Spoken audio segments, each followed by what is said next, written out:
Video on பண்ணுங்க. கஷ்டமா? Video ஒண்ணா இல்ல, கொஞ்சம் வெளியே போயிட்டு வரவா? இல்ல அப்ப பேசுங்க, பிரச்சனை இல்ல. இன்னல் ஹம்தலில்லாஹி ونستعينه ونستغفره ونعوذ بالله من شرور أنفسنا ومن سيئات أعمالنا من يهده الله فلا مضل له ومن يضلل فلا هادي له وأشهد أن لا إله إلا الله وحده لا شريك له وأشهد أن محمدا عبده ورسوله اللهم صل على محمد وعلى آل محمد كما صليت على إبراهيم وعلى آل إبراهيم إنك حميد مجيد اللهم بارك على محمد وعلى آل محمد كما باركت على إبراهيم وعلى آل إبراهيم إنك حميد مجيد. எல்லா புகழும் புகழ்ச்சியும் வல்ல இறைவன் அல்லாஹ் ஒருவனுக்கே சொந்தமானது. அல்ஹம்துலில்லாஹ். அவனுடைய சாந்தியும் சமாதானமும் அன்பும் இரக்கமும் இறுதி தூதர் முஹம்மது ஸல்லல்லாஹு அலைஹி வஸல்லம் அவர்கள் மீதும், அன்னாருடைய அடிச்சுவடுகளை அணுவும் பிசகாது எடுத்து வாழ்ந்த உத்தம தோழர்கள், அதே போல அன்னாருடைய குடும்பத்தார்கள் அனைவரின் மீதும், என்னையும் உங்களையும் பெற்று வளர்த்த பெற்றவர்கள் மீதும் உண்டாகட்டுமாக.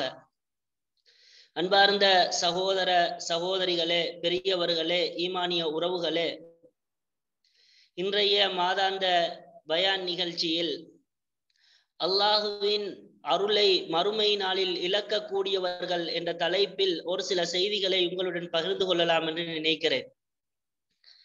அன்புக்குரியவர்களே, மறுமை நாளில் அல்லாஹுவின் அருளை இழக்கக்கூடியவர்கள் என்ற தலைப்புக்குள் போவதற்கு முன்னால் அல்லாஹுடைய அருளின் முக்கியத்துவத்தை நானும் நீங்களும் புரிந்து கொள்ள வேண்டும். இந்த உலக வாழ்க்கையை பொறுத்தவரையில், இந்த உலக வாழ்க்கையை அல்லாஹு ரப்புல் ஆலமீன் எனக்கோ உங்களுக்கோ அல்லது வேறு மனிதர் யாராக இருந்தாலும் நிரந்தரமாக கொடுக்கவில்லை. அல்லாஹு தஆலா உலகத்தை பற்றி சொல்லுகின்ற பொழுது மிக அழகான ஒரு செய்தியை சொல்லுகிறான். வமல் ஹயாத்துத் துன்யா இல்லா மதாஉல் குரூர். இந்த உலகத்தின் இன்பங்கள் ஏமாற்றக்கூடியது. இந்த உலகத்தை இன்பமற்றது என்று அல்லாஹு தஆலா இங்கேயும் சொல்லவில்லை. ஒரு மனிதன் அழகான சாலிகான ஒரு மனைவியை பார்த்தால் ஒரு இன்பம் இருக்கும், தன்னுடைய குழந்தைகள் மூலமாக ஒரு இன்பம் இருக்கும், தான் கட்டிய வீட்டின் மூலமாக ஒரு இன்பம் இருக்கும், தன்னுடைய பொருளாதாரத்தின் மூலமாக ஒரு இன்பம் இருக்கும். அனைத்திலும் மனிதனுக்கு இன்பம் இருக்கிறது. ஆனால் வமல் ஹயாத்துத் துன்யா இல்லா மதாஉல் குரூர், அந்த இன்பங்கள் எல்லாம் அவனை ஏமாற்றிவிடும் என்று அல்லாஹு தஆலா சொல்லுகிறார். எப்படி ஏமாற்றம்? ஒரு மனிதனுக்கு மரணம் வந்து விட்டால் அவனுடன் நல்ல இரக்கமாக இருந்த மனைவி அவனை விட்டு பிரிக்கப்படுகிறார். அவனுடைய குழந்தைகளுடைய உறவு அங்கேயே முடிகிறது. அவன் கட்டிய வீடு அங்கேயே இருக்கிறது. அவனுடன் இருந்த எல்லா தொடர்புகளும் அவன் மரணித்து விட்டால் துண்டிக்கப்பட்டு விடுகிறது. அவனுக்கு நிரந்தரம் இல்லாத உலகத்தில் அந்த இன்பங்கள் எல்லாம் நிரந்தரம் இல்லாமலேயே போய்விடுகிறது. அதனால் தான் அல்லாஹு தஆலா அல் குர்ஆனிலே சொல்லுகின்ற பொழுது வல் ஆகிரத்து கைரு வ அப்கா, இந்த உலக மறுமை நாள் இருக்கிறது அதுதான் ஒரு மனிதனுக்கு கைர் சிறந்தது, வ அப்கா அவனிடத்தில் எப்பொழுதும் மிஞ்சி இருக்கக்கூடியது என்று அல்லாஹு தஆலா சொல்லுகிறார். இந்த உலகம் 40 வருடம் 50 வருடம் 60 வருடம் கொஞ்சம் காலம் ஒரு மனிதன் வாழுவான்.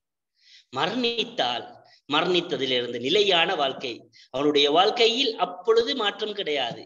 இங்கே கொஞ்சம் காலம்தான் அல்லாஹு தஆலா கொடுத்திருக்கிறார். உலகம் என்னுடையது, நான் தான் ரப்பு என்று சொன்ன ஃபிர்அவுனை கூட அல்லாஹு தஆலா மரணத்தை கொடுத்து அழித்து விட்டான். என்னை யாராலும் ஒன்றும் செய்ய முடியாது என்று சொன்ன காரூனை அல்லாஹு தஆலா அழித்து காட்டினான். நிறைய மரணங்கள் நமக்கு இந்த உலகம் நிரந்தரமானது அல்ல என்பதை அடிக்கடி ஞாபகப்படுத்துகிறது. ஆனால் அல்லாஹு தஆலா இந்த உலகத்தை நமக்கு தந்ததன் நோக்கம் அத்துன்யா மஸ்ரஅத்துல் லில் ஆகிரா. அல்லாஹ்வின் தூதர் சொன்னார்கள், இந்த உலகம் மறுமை நாளுக்குரிய ஒரு விதைச்சல் நிலம். இதெல்லாம் நமக்கு தெரியும். மறுமை நாளுக்குரிய விதைச்சல் நிலமாகத்தான் அல்லாஹு தஆலா இந்த உலகத்தை தந்திருக்கிறார் என்பதை நாம் படித்திருக்கிறோம். ஆனால் இந்த மறுமையில் வெற்றி பெற வேண்டும் என்ற இந்த நோக்கம், இந்த நோக்கம் இருக்கிறது. இது எல்லோரிடத்திலும் இருக்கிறது. நீங்கள் போய் ஒரு பாவியை கூப்பிட்டு, திருடக்கூடிய ஒருத்தனோ அல்லது விபச்சாரம் செய்யக்கூடிய ஒருத்தனோ, எவ்வளவு கொடிய பாவம் செய்யக்கூடிய ஒருவனை அழைத்து உங்களுக்கு சொர்க்கம் வேண்டுமா நரகம் வேண்டுமான்னு கேளுங்க. சொர்க்கம் தான் வேண்டும் என்று சொல்லுவான்.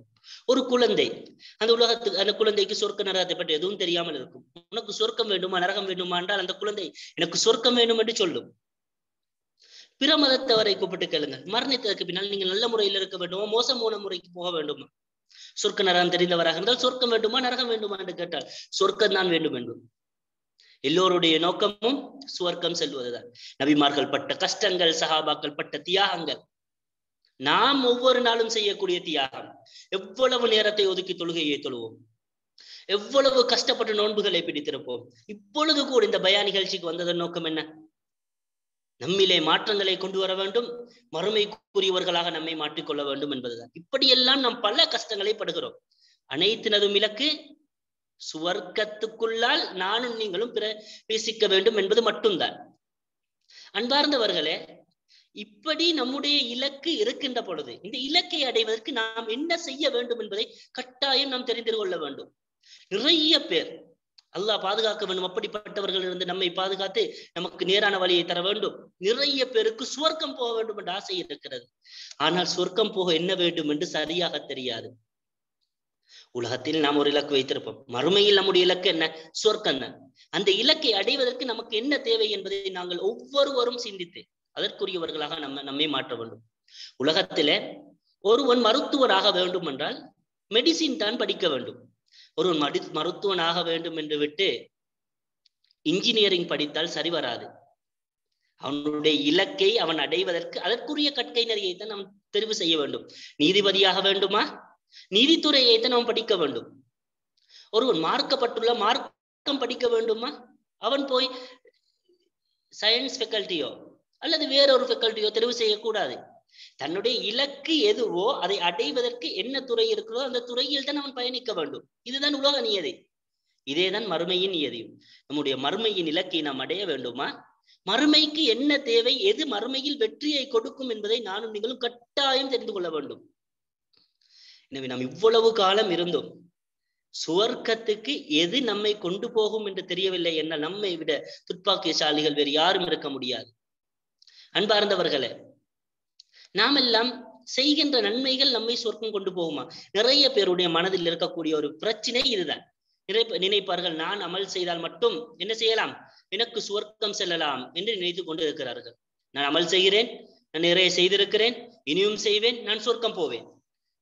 இப்படி நிறைய பேர் நினைத்துக் கொண்டிருக்கிறார்கள். அன்பார்ந்தவர்களே, நாம் செய்கின்ற அமட்கள் சொர்க்கம் நம்மை கொண்டு செல்லுமா என்று நாம் பார்த்தோமாக இருந்தால், அல்லாஹ்வின் தூதர் சொன்னார்கள், சஹீஹுல் முஸ்லிமிலே பதிவு செய்யப்பட்டிருக்கின்ற ஹதீஸ். இந்த ஹதீஸ் உங்களுடைய மனதில் ஆழமாக பதிய வைத்துக் கொள்ளுங்கள். இன்றைய பயான் நிகழ்ச்சியின் கருப்பொருளான ஹதீஸே இதுதான். இந்த ஹதீஸ் தான் மிக முக்கியமான ஒரு செய்தி. நமக்கு அல்லாஹ்வின் தூதர் சொன்னார்கள், லை யதுகுல அஹதன் அமலுஹுல் ஜன்னா, எந்த ஒரு மனிதனையும் அவன் செய்கின்ற நல்ல காரியங்கள், அவன் செய்கின்ற அமட்கள் அவனை சுவர்க்கத்துக்குள் கொண்டு செல்லாது. அல்லாஹ்வின் தூதர் அப்படி சொன்னதும் சஹாபாக்கள் கேட்கிறார்கள், அல்லாஹ்வின் தூதரே, எந்த மனிதனையும் அவர்கள் செய்கின்ற அமட்கள் சுவர்க்கம் கொண்டு செல்லாது என்று சொல்லுகிறீர்களே, வலா அந்த யார சொல்லல்லா, அல்லாஹ்வின் தூதரே, உங்களையும் நீங்கள் செய்கின்ற நன்மைகள் சொர்க்கம் கொண்டு செல்லாதா? சுப்ஹான் அல்லாஹ், சஹாபாக்களுடைய கேள்வியில் மிகப்பெரிய ஒரு தாக்கம் இருக்கிறது. சாதாரணமாக சஹாபாக்கள் இதை கேட்கவில்லை. பொதுவாக சஹாபாக்களும் கஷ்டப்பட்டு அமல் செய்தவர்கள். அல்லாஹ்வின் தூதரே, நான் அமல் செய்கிறேன், எனக்கு சொர்க்கம் செல்ல முடியாதா என்றுதான் கேட்டிருக்க வேண்டும். இதுதான் நியாயம். ஆனால் சஹாபாக்கள் கேட்டது, வலா அந்த யார சொல்லல்லா, அல்லாஹ்வின் தூதரே, உங்களுக்கு உங்கள் நன்மையால் சொர்க்கம் செல்ல முடியாதா? அல்லாஹ்வின் தூதர் அழகாக ஏன் சஹாபாக்கள் நபிகளாரை பார்த்து கேட்டார்கள் என்றால், நபிகளாரை போல யாருக்கும் உலகத்தில் நன்மை செய்ய முடியாது. அல்லாஹ்வின் தூதருடைய இரவு வணக்கம் ஆயிஷா ரலியல்லாஹு அன்ஹா அவர்கள் சொல்லுகிறார்கள், ஹத்தா யதஃபத்தர கதமா, அல்லாஹ்வின் தூதருடைய கால் வெடிக்கின்ற அளவுக்கு, சில அறிவிப்புகளில் கால் வீங்குகின்ற அளவுக்கு அல்லாஹ்வின் தூதர் இரவு தொழுகையை தொழுவார். இரவில் கொஞ்ச நேரம் தான் அல்லாஹ்வின் தூதர் தூங்குவார், நிறைய தொழுவார். அல்லாஹ்வின் தூதருடைய சதக்காவை பற்றி சொல்லுகின்ற பொழுது, ரமலான் காலம் வந்து விட்டால் கான அஜ்வதன் நாஸ், அல்லாஹ்வின் தூதர் பொதுவாகவே மக்களிலேயே மிக கொடை கொடுக்கக்கூடியவராக இருப்பார். ரமலான் வந்தால் அடிக்கின்ற காற்றை விடவும் வேகமாக தர்மம் கொடுப்பார். இப்படி அல்லாஹ்வின் தூதருடைய ஒவ்வொரு செயலிலும் அல்லாஹ்வின் தூதர் தான் கூடுதலாக நன்மை செய்வார். அல்லாஹ்வின் தூதரை பார்த்து சஹாபாக்கள் கேட்டார்கள், அல்லாஹ்வின் தூதரே, உங்களுடைய நன்மையால் உங்களுக்கும் சொர்க்கம் செல்ல முடியாதா? அல்லாஹ்வின் தூதர் அப்பொழுதுதான் சொன்னார்கள், லா, என்னாலும் சொர்க்கம் செல்ல முடியாது. சொல்லிவிட்டு சொர்க்கம் செல்ல என்ன வேண்டும் என்பதை அல்லாஹ்வின் தூதர் சொல்லுகிறார்கள். இல்லா ஐயதகம்மதனி அல்லாஹு பிஃபத்லி வ ரஹ்மா, என்னுடைய ரப்பே என்னை அவனுடைய அருளை கொண்டு சூழ்ந்து கொண்டாலே தவிர என்னாலும் சொர்க்கம் செல்ல முடியாது என்றார்கள் அல்லாஹ்வின் தூதர். அன்பார்ந்தவர்களே, சொர்க்கம் செல்ல அல்லாஹுடைய அருள் தான் தேவை என்பதை அல்லாஹ்வின் தூதர் அழகாக சொன்னார்கள். இந்த செய்தியை பார்த்ததும் அப்படி என்றால் இனி அமல்கள் எல்லாம் செய்ய தேவை கிடையாது என்பதல்ல. அமல் என்பது ஒரு மனிதனிடத்தில் இருக்க வேண்டும். அந்த அமலின் மூலமாக அல்லாஹு தாலா அவனுடைய அருளை பெறுவதற்குரிய சந்தர்ப்பங்களை செய்து கொடுக்கிறார். ஆனால் அமல் மட்டும் சுவர்க்கம் கொண்டு போகுமான்னு பார்த்தால் இல்லவே இல்லை. ஏனென்றால் அல்லாஹுடைய சுவர்க்கம் என்பது அவனுடைய நாம் செய்கின்ற அமட்களோடு ஒப்பிட்டு பார்த்தால் மலைக்கும் மடுவுக்கும் மத்தியில் இருக்கின்ற வித்தியாசம். நாம் என்ன அமல் செய்வோம்? கூடி போனாலும் ஒரு 30 வருடம் செய்திருப்போம். தொழுகைக்கு செய்த தர்மங்கள், ஜக்காத்து, ஹஜ்ஜு எல்லா வணக்கத்தையும் எடுத்து பாருங்க. இதில் சிலது நாம் தவறாக செய்திருப்போம், சிலது பிழையாக செய்திருப்போம், சிலதில் மோஸ்துதி வந்திருக்கும். ஏற்றுக்கொள்ளப்பட்டது கொஞ்சம். இந்த கொஞ்சத்துக்கு அல்லாஹ்வுடைய சொர்க்கம் ஈடாகுமா? இல்லவே இல்லை. அல்லாஹ்வுடைய சொர்க்கத்தை புரிந்து கொள்ள ஒரே ஒரு செய்தி, அல்லாஹ்வின் தூதர் ஸல்லல்லாஹு அலைஹி வஸல்லம் அவர்கள் சொல்லுகிறார்கள், இன்னி லா அலம், அல்லாஹ்வின் தூதர் சொல்லுகிறார்கள், ஆகிரு அஹ்லின் நாரி குரூஜம் மின்ஹா, நரகத்திலிருந்து கடைசியாக வெளியாகக்கூடிய மனிதன். சில மனிதர்கள் செய்த பாவங்கள் காரணமாக நரகம் நுழைவார்கள். அப்படி ஒவ்வொருவராக வெளியே கற்றப்படுவார். ஈமான் கலிமா சொன்னவர்கள், ஈமான் கொண்டவர்கள்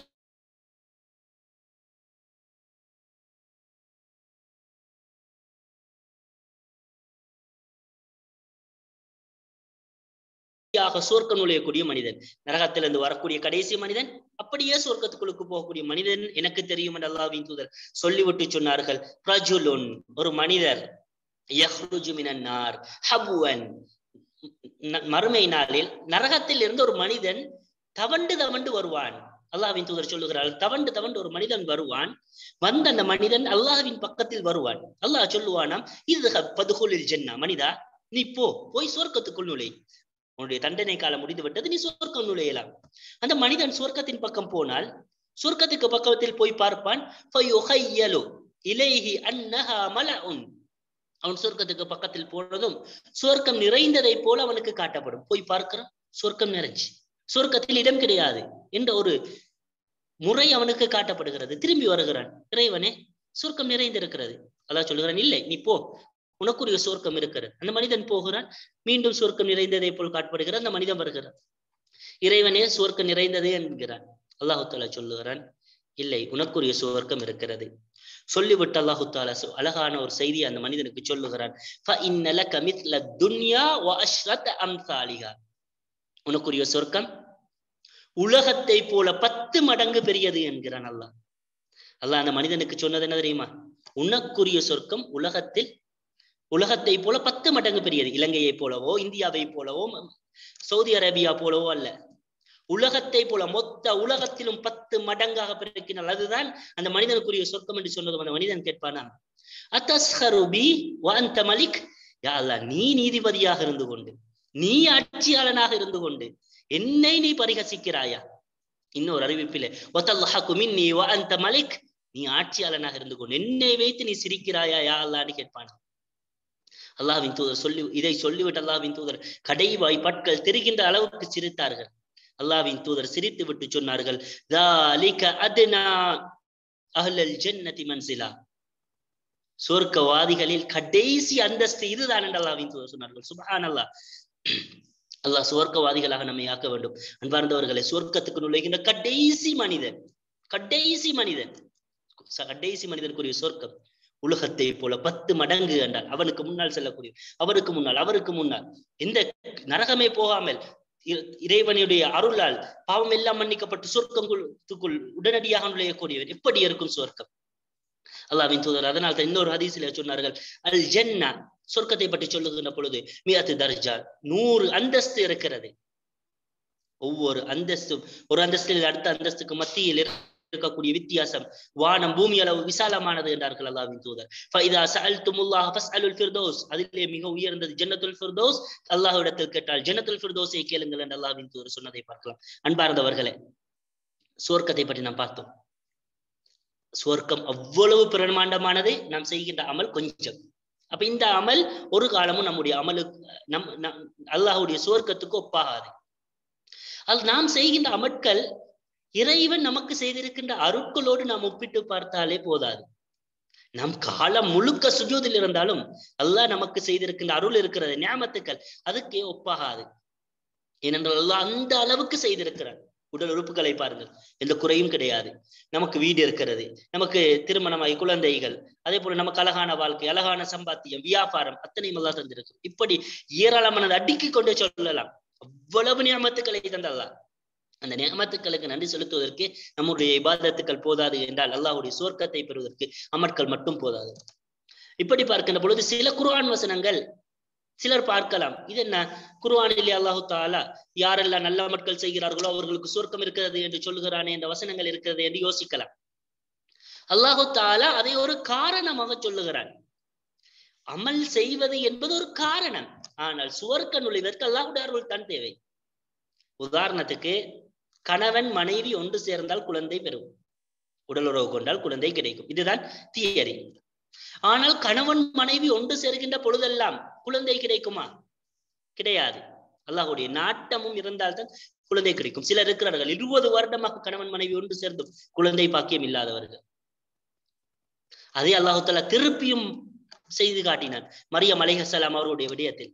கணவன் மனைவி இல்லாமல் அந்த பெண் தனிமையில் இருக்கின்ற பொழுது அல்லாஹு தஆலா குழந்தையை ஒன்றுபடுத்தி காட்டினார். எனவே கணவன் மனைவி ஒன்று சேர்வது குழந்தை பெற்றெடுப்பதற்குரிய ஒரு காரணம். ஆனால் அங்கே நடப்பது அல்லாஹ்வுடைய நாட்டத்தின் மூலமாகத்தான்.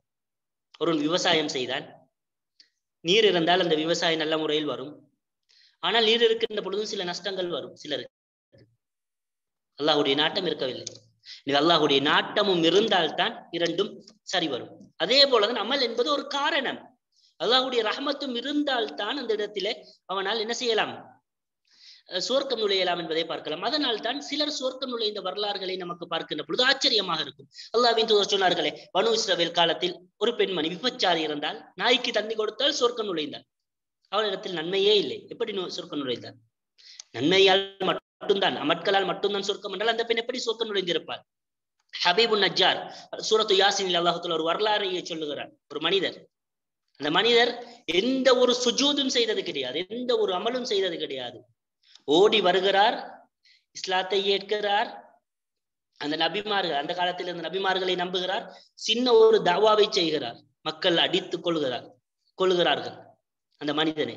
அந்த மனிதன் மரணிக்கின்ற பொழுது சொல்லுகின்ற வார்த்தை அல்லாஹ் தஆலா அல் குர்ஆனிலே சொல்லி காட்டுகிறார். யா லைத கௌமி யஅலமூன் பிமா கஃபர லி ரப்பி வஜஅலனி மினல் முக்ரம் என்ற அந்த குர்ஆன் வசனத்திலே நமக்கு பார்க்கலாம். அந்த மனிதன் சொர்க்கம் போனான், எந்த அமலும் செய்யவில்லை. அதே போலதான் அல்லாஹ்வின் தூதர் 2 பேருடைய வரலாறை சொல்லுகிறார்கள். அல்லாஹ்வின் தூதர் சொன்னார்கள், 2 பேர், ஒருவர் நல்ல அமட்களை செய்து கொண்டிருந்தார், ஒருவர் பாவத்தை மட்டும் செய்து கொண்டிருந்தார். நன்மை செய்கின்றவர் பாவத்தை செய்கின்றவரை காண்கின்ற பொழுதெல்லாம் நீ பாவத்தை விடு என்று எப்பொழுதும் உபதேசம் செய்வார். ஆனால் அவர் விடுவதை போல இல்லை. உடனேயே அவர் உன்னை அல்லாஹ் மன்னிக்கவே மாட்டான் என்று சொல்கிறார். அப்படி ஒரு வார்த்தையை பயன்படுத்தியதால் பாவம் செய்து கொண்டிருந்தவன், அல்லாஹ்வுடைய மன்னிப்பை எதிர்பார்த்து கொண்டிருந்தவனை அல்லாஹ் தஆலா சொர்க்கத்துக்கு அனுப்பி நல்ல அமட்களை செய்து கொண்டிருந்தவனை நரகத்துக்கு அனுப்பினான் என்ற ஹதீஸை நமக்கு பார்க்கலாம். அதே போல 100 கொலை செய்தவனுக்கு மன்னிப்பு கிடைத்தது என்பதெல்லாம் நிறைய செய்திகள் நமக்கு விளங்கப்படுத்துகிறது. அல்லாஹ்வுடைய அருள் தான் நம்மை சொர்க்கம் கொண்டு செல்கிறது. அன்பார்ந்தவர்களே, அல்லாஹ்வுடைய அருளை ஒவ்வொரு தொழுகையிலும் நாம் கேட்க வேண்டும். அதனால் தான் ரஹ்மான் ரஹீம் என்கின்ற பொழுது நாம் ரஹீமை அல்லாஹ் தஆலா மறுமையில் முஃமின்களுக்கு இரக்கம் காட்டக்கூடியதற்காக வேண்டி பயன்படுத்துகின்ற வார்த்தை என்று சொல்லுவோம். அல்லாஹ்வின் தூதர் சொன்னார்களே, இன்னலில்லாஹி மியத்து ரஹ்மா, அல்லாஹ்வுக்கு 100 ரஹ்மத் இருக்கிறது, அதில் ஒன்றுதான் உலகத்தில் கொடுக்கப்பட்டிருக்கிறது. தாய் மகனுக்கு காட்டுகின்ற பாசம், அடியார்களுக்குள்ளே காட்டுகின்ற பாசம், மிருகங்களுக்கு மத்தியில் காட்டப்படுகின்ற பாசம், எல்லா பாசமும் 100ல் 1 மட்டும்தான். அதிலே 99 இருக்கிறது. அந்த 99 பற்றி அல்லாஹ்வின் தூதர் ஸல்லல்லாஹு அலைஹி வஸல்லம் அவர்கள் சொல்லுகின்ற பொழுது சொன்னார்கள், அந்த 99ஐயும் அல்லாஹ் தஆலா வைத்திருக்கிறான் யர்ஹமு பிஹா இபாதஹு யௌமல் கியாமா, மறுமை நாளில் தன்னுடைய அடியார்களுக்காக வேண்டி அதை தயார்படுத்தி வைத்திருக்கிறார் என்பதாக அல்லாஹ்வின் தூதர் சொன்னார்கள்.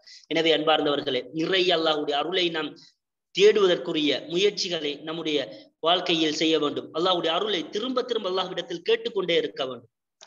இந்த அல்லாஹு தஆலா அதைத்தான் திருமறை அல் குர்ஆனிலே மறுமை நாளை பற்றி சொல்லுகின்ற பொழுது 2 கூட்டத்தை பற்றி சொல்லுகிறான். யௌம தபியல்லு வுஜூஹு வ தஸ்வது வுஜூஹ், நரகவாதிகள் சொர்க்கவாதிகள் 2 கூட்டத்தை சொல்லுகிறான். சில முகங்கள் நாளை மறுமையில் வெள்ளையாக இருக்கும், சில முகங்கள் நாளை மறுமையில் கருப்பாக இருக்கும்.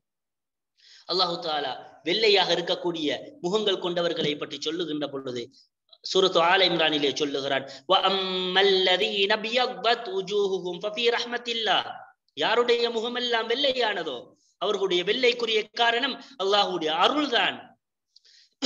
ஹும் ஃபீஹா காலிதூன், அவர்கள் அந்த நிலைமையில் நிலைத்திருப்பார்கள் என்பதை அல் குர்ஆன் நமக்கு சொல்லி காட்டுகிறது. அன்பார்ந்தவர்களே, நமக்கு அல்லாஹ்வுடைய அருளின் மூலமாகத்தான் பெற்றிருக்கிறது என்பதை இந்த குர்ஆன் வசனம் நமக்கு விளங்கப்படுத்துகிறது. அல்லாஹ்வுடைய அருளை அல்லாஹு தஆலா எப்படி மறுமை நாளில் வெளிப்படுத்துகிறான் என்று நாம் பார்த்தோமாக இருந்தால், அல்லாஹ்வுடைய பார்வையால் அல்லாஹு தஆலா வெளிப்படுத்துவார். அல்லாஹு தஆலா யாரையெல்லாம் பார்க்கிறானோ அவர்கள் எல்லாம் அல்லாஹ்வுடைய அருளை பெற்றவர்கள் என்பதுதான் மறுமை நாளில் அர்த்தம். அல்லாஹு தஆலா அல் குர்ஆனிலே சொல்லுகிறான், வுஜூஹு யௌமஇதின் நாதிரா, சில முகங்கள் நாளை மறுமையில் சந்தோஷத்தில் இருக்கும், சில முகங்கள் நாளை மறுமையில் மகிழ்ச்சியில் இருக்கும். காரணம், இலா ரப்பிஹா நாதிரா, அவருடைய பார்வை தன்னுடைய இறைவனை நோக்கியதாக இருக்கும், அதனால் அவர்களுக்கு சந்தோஷம். அதேதான் ஒரு அறிஞர் சொல்லுகிறார், அபு இம்ரான் என்று சொல்லக்கூடிய ஒரு அறிஞர் சொல்லுகிறார், மா நظر الله இலா ஷைஇன் இல்லா ஃபகத் ரஹிமா, அல்லாஹ் தஆலா ஒன்றை பார்த்தால் மறுமை நாளில் அதுக்கு அருள் புரிந்து விடுவான். சில அறிஞர்கள் சொல்லுகிறார்கள், அல்லாஹ் தஆலா நரகவாதியை பார்த்து விட்டால் அந்த நரகவாதிகள் நரகத்திலிருந்து வெளியாக்கப்பட்டு விடுவார்களாம், அவர்களுக்கும் அருள் புரிந்து விடுவானாம். அதனால் அல்லாஹ் தஆலா வலகின்னஹு கலா அன்னஹு லா யன்துரு இலைஹி, அல்லாஹ் தஆலா தான் பார்க்க கூடாது என்று தனக்கு தானே சட்டம் வைத்திருக்கிறானாம். அல்லாஹ் தஆலா தான் பார்க்க கூடாது, நரகவாதிகளை பார்க்க கூடாது என்று தனக்குத்தானே ஒரு சட்டத்தை வைத்திருக்கிறானாம். ஏன்? அல்லாஹ்வுடைய பார்வை எதன் மீதெல்லாம் படுகிறதோ, யார் மீதெல்லாம் படுகிறதோ அவர்கள் எல்லோரும் அல்லாஹ்வுடைய அருளுக்கு சொந்தக்காரர்களாக மாறி அல்லாஹ்வுடைய சொர்க்கத்தை அடைந்து கொள்வார்கள். அப்படி என்றால் மறுமை நாளில் அல்லாஹ்வுடைய சொர்க்கத்தை அடையக்கூடிய கூட்டம் அவனுடைய பார்வையை பெற்ற கூட்டம். அல்லாஹ்வுடைய அந்த அருள் கொண்ட அந்த பார்வை தான் ஒரு மனிதனை சொர்க்கவாதியாக நாளை மறுமையில் ஆக்குகிறது என்பதை நாம் புரிந்து கொள்ள வேண்டும். அன்பார்ந்த சகோதரர்களே, இப்பொழுது ஒரு சில செய்திகள். அதாவது நாம் நம்முடைய வாழ்க்கையில் சில தவறுகளை, சில பிழைகளை, சில பாவங்களை சாதாரணமாக நினைக்கிறோம். சில பாவங்கள் இதெல்லாம் பாவமா என்று நாம் நினைப்போம். சரி, ஏதோ சின்ன பாவமாக இருக்கும் என்று நினைப்போம். ஆனால் அந்த சின்ன பாவங்கள் என்று நாம் நினைக்கக்கூடியது இறைவனின் பார்வையில் மிகப்பெரிய ஒரு பாவமாக கருதப்படுகிறது. நம்மை சுவர்க்கத்துக்கு செல்லக்கூடிய அந்த அருளை விட்டு நம்மை தடுக்கக்கூடியதாக இருப்பதை நம்மால் பார்க்கலாம். ஒரே ஒரு ஹதீஸ், நிறைய பகுதிகள் இருக்கிறது. எனவே நம்முடைய இலக்கு சுவர்க்கம் தானே. அப்படி என்றால் நாம் தான் அல்லாஹ்வுடைய அருள் தேவை என்பதை நாம் பார்த்திருக்கிறோம். இந்த அருளை எதெல்லாம் பெற்று தருமோ அதையெல்லாம் தேடி தேடி செய்ய வேண்டுமே நம்முடைய இலக்கை நாம் அடைவதற்கு. எதெல்லாம் நம்முடைய இலக்கை தடுக்குமோ, அப்படி என்றால் அல்லாஹ்வுடைய அருளிலிருந்து நம்மை தடுக்குமோ அவைகளை கட்டாயம் தேடி படிக்க வேண்டும். அனைத்தையும் சொல்வதற்கு நேரம் போதாது. அதனால் ஒரே ஒரு ஹதீஸை மட்டும் சொல்லுகிறேன். அல்லாஹ்வின் தூதர் ஸல்லல்லாஹு அலைஹி வஸல்லம் அவர்கள் சொல்லுகிறார்கள், ஸலாத்தத்துன், 3 கூட்டம், லா யுகல்லிமுஹுமுல்லாஹு யௌமல் கியாமா, மறுமை நாளில் அல்லாஹ் தஆலா அந்த 3 கூட்டத்தோடும் பேச மாட்டார்.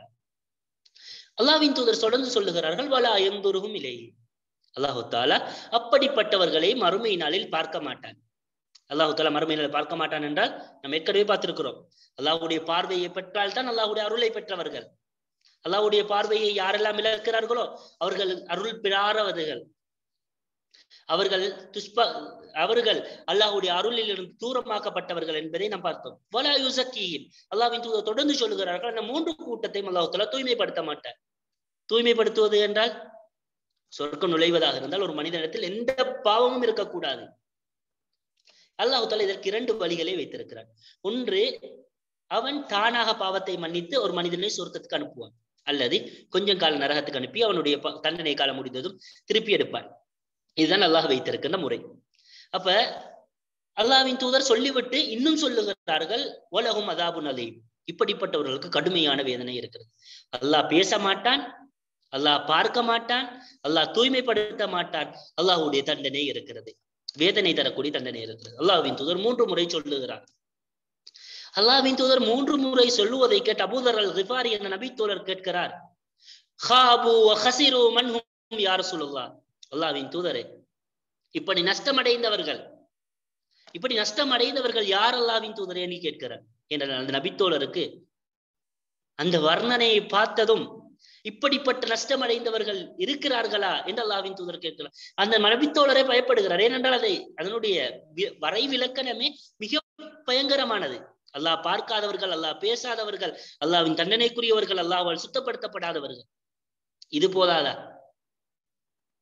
இப்படி சொன்னதும் அந்த நபித்தோழர் கேட்டதும் அல்லாஹ்வின் தூதர் ஸல்லல்லாஹு அலைஹி வஸல்லம் அவர்கள் சொல்லுகிறார்கள், முதலாவது அல் முஸ்பில், கரண்டை காலுக்கு கீழால் ஆடை அணிபவர். இது ஆண்களுக்குரிய சட்டம், பெண்களுக்குரியதல்ல. கரண்டை காலுக்கு கீழால் ஆடை அணிபவர்கள். கரண்டை காலுக்கு கீழால் ஆடை அணிப்பதை பொறுத்தவரையில் நிறைய ஹதீஸ்கள் இருக்கிறது. லா யன்துருல்லாஹு யௌமல் கியாமா இலா மன் ஜர்ர சௌபஹு ஹுயலா, இன்னொரு அறிவிப்பிலே லா யன்துருல்லாஹு யௌமல் கியாமா இலா மன் ஜர்ர சௌபஹு ஹுயலா, பத்தரா, யாராவது பெருமைக்காக தன்னுடைய ஆடையை இழுத்து நடந்தால் அவரை அல்லாஹு தஆலா நாளை மறுமையில் தன்னுடைய அருட்கொண்ட பார்வையால் பார்க்க மாட்டார் என்று சொன்ன செய்தி புகாரி, முஸ்லிம் போன்ற கிரந்தங்களில் பதிவு செய்யப்பட்டிருக்கிறது. ஆனால் இந்த ஹதீஸிலே சில விளக்கங்கள் மாற்றமாக கொடுக்கப்படுவதை நமக்கு பார்க்கலாம். சிலர் பெருமைக்காகத்தானே இந்த ஹதீஸில் சொல்லப்பட்டிருக்கிறது என்று சொல்லுவார்கள், இப்பொழுது சொன்ன ஹதீஸ். ஆனால் பெருமைக்காக என்ற ஒரு வார்த்தை இந்த ஹதீஸில் பயன்படுத்தப்பட்டிருந்தாலும் வேறு எந்த ஹதீஸிலும் பெருமைக்காக என்று பயன்படுத்தப்படவில்லை. பொதுவாகத்தான் சொன்னார்கள் அல்லாஹ்வின் தூதர், மா அஸ்ஃபல மினல் கஅபைன், எந்த ஆடையெல்லாம் கரண்டைக்கு கீழால் போகிறதோ ஃபஹுவ ஃபின்னார், அது நரகத்துக்குரிய பகுதி என்றார்கள் அல்லாஹ்வின் தூதர். நரகத்துக்கு உரிய பகுதி கரண்டை காலுக்கு கீழால் செல்வது. இதே போல நிறைய ஹதீஸ்களில் கரண்டையை அல்லாஹ்வின் தூதர் எச்சரித்து சொல்லி இருப்பதை நமக்கு பார்க்கலாம். அன்பார்ந்தவர்களே, இதற்கு நிறைய பேர் மோசமான விளக்கங்களை கொடுப்பார்கள்.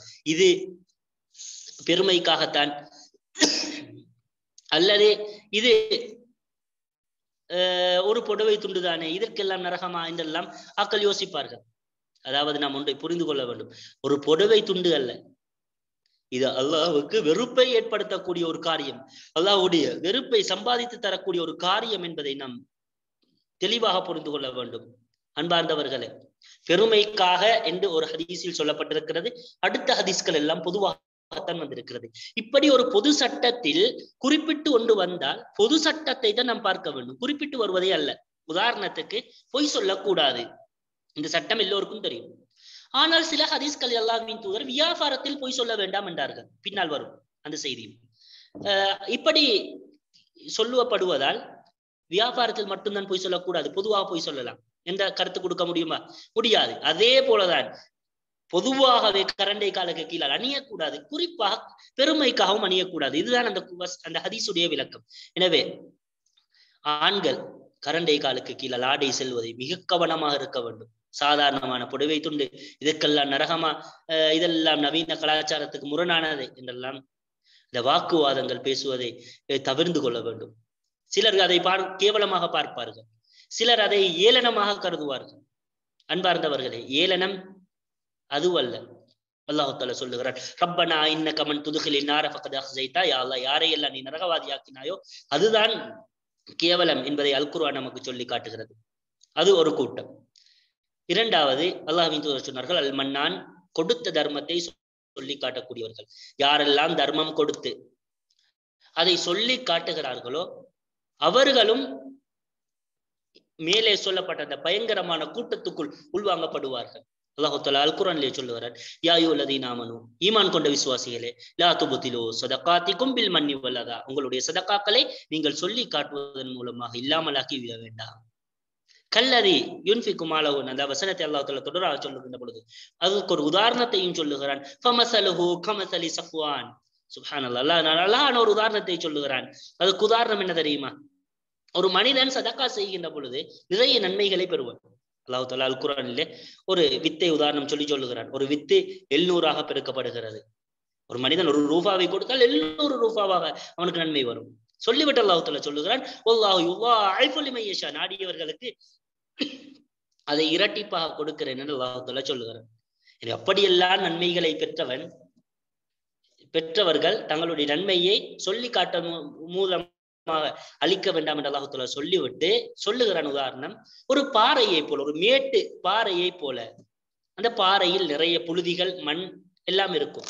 அல்லாஹ் தஆலா சொல்லுகிறான் ஃபஅஸாபஹு வாபிலும் ஃபதரகஹு சல்தா, ஒரு மழை பெய்தால் சாதாரணமான தரைமட்ட பகுதியிலே மணல் புழுதிகள் இருக்கிற பொழுது மழை பெய்தால் எல்லாம் போகும். அதுவே ஒரு பள்ளத்திலிருந்து வருவதாக அத்தனையும் அடிபட்டு செல்லும். அதே போலதான் ஒரு மனிதன் செய்கின்ற பொழுது, தர்மம் செய்கின்ற பொழுது நிறைய நன்மைகளை பெறுகிறான்.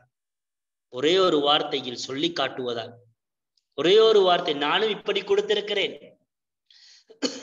கொடுத்ததுக்கு என்ன என்றெல்லாம் ஒரு மனிதன் சொல்லுகின்ற பொழுது, நான் இவருக்கு இப்படி செய்திருக்கிறேன் என்றெல்லாம் இன்னொரு இடத்தில் சொல்லுகின்ற பொழுது அத்தனை நன்மைகளையும் அவன் இழக்கிறான். அதை தன் அல்குர்ஆன் சொல்லுகிறது. அப்படிப்பட்டவர்களுக்கும் நாளை மறுமையில் அல்லாஹ்வுடைய அந்த அருள் கிடைக்காது என்பதை நாம் புரிந்து கொள்ள வேண்டும். அல்லாஹ்வின் தூதர் இன்னொரு ஹதீஸிலும் லா யதுகுலுனல் ஜன்னah, சொர்க்கம் நுழையாதவர்கள் என்று 3 பேரை சொன்னார்கள். முதுமினுல் ஹம்ர், போதையிலேயே தொடர்ச்சியாக இருக்கக்கூடியவர்கள். இரண்டாவது அல் ஆக், பெற்றோருக்கு நோவினை செய்யக்கூடியவர்கள். அல் மன்னான், அதே போல கொடுத்த தர்மத்தை சொல்லி காட்டக்கூடியவர்கள் என்று அல்லாஹ்வின் தூதர் சொன்ன செய்தியையும் பார்க்கலாம். மூன்றாவது கூட்டம், அல்லாஹ்வின் தூதர் 3 கூட்டத்தை சொன்னார்களே. முதலாவது கரண்டை காலுக்கு கீழே ஆடை அணிபவர்கள், இரண்டாவது கொடுத்த தர்மத்தை சொல்லி காட்டக்கூடியவர்கள், மூன்றாவது அல் முன்ஃபிகு சில்அதஹு பிஹலஃபின் காதிப், பொய் சத்தியம் செய்து தன்னுடைய வியாபார பொருட்களை விற்கக்கூடியவர்கள். பொதுவாக வியாபார பொருட்களை விற்பது என்பது இஸ்லாத்தில் அனுமதிக்கப்பட்டது. வியாபாரம் அல்லாஹ் அனுமதித்ததுதான். ஆனால் பொய் சத்தியம் செய்து விற்கிறார்கள், அதே அல்லாஹ்வுடைய தண்டனையை பெற்று தரக்கூடியது. அல்லாஹ்வின் தூதர் ஒரு செய்தியில் சொன்னார்கள், இன்ன துஜ்ஜார் ஹுமுல் ஃபுஜ்ஜார், வியாபாரிகள் பாவிகள் என்றார்கள். அல்லாஹ்வின் சஹாபாக்கள் கேட்டார்கள், அல்லாஹ்வின் தூதரை, அல்லாஹ் வியாபாரத்தை ஹலாலாக்கி இருக்கிறானே. அல்லாஹ்வின் தூதர் சொன்னார்கள், வியாபாரத்தை அல்லாஹ் ஆக்கி இருக்கிறான் நான், ஆனால் வியாபாரிகளில் சிலர் பேசினால் பொய் சொல்லுவார்கள், பொய்யான சத்தியங்களை செய்வார்கள் என்று சொன்ன செய்தியை அஹ்மத் போன்ற கிரந்தங்களிலே நமக்கு பார்க்கலாம். அதே போலதான் அல்லாஹ்வின் தூதர் குறிப்பாக அசருடைய நேரத்தை சொன்னார்கள். ஆரம்ப காலத்தில் காலையில் வியாபாரத்துக்கு போனால், சந்தைகளுக்கு போனால் அசருடைய நேரத்தில் திரும்புவார்கள். அசருடைய நேரத்தில் பொய் சொல்லி எல்லாம் வியாபாரம் செய்வார்கள். வல்லாஹி நான் இதுக்கு இந்த விலைக்கு தான் வாங்கினேன் என்றெல்லாம் பொய்யை சொல்லி, வல்லாஹி இதே போல நல்ல ஒன்று கிடையாது, அவ்வளவு நல்லது என்றெல்லாம் பொய்யை சொல்லி வியாபாரம் செய்யக்கூடிய எத்தனையோ பலரை நமக்கு பார்க்கலாம். எனவே இதுவும் அல்லாஹ்வுடைய அருளை விட்டு தூரமாக்கக்கூடிய அம்சங்கள். இதுவல்லாமல் நிறைய செய்திகள் இருக்கிறது, இதிலும் நிறைய விளக்கங்கள் இருக்கிறது. நேரம் போதாது என்பதற்காக சுருக்கமாக சொன்னேன். எனவே நம்முடைய இலக்கு சுவர்க்கம்.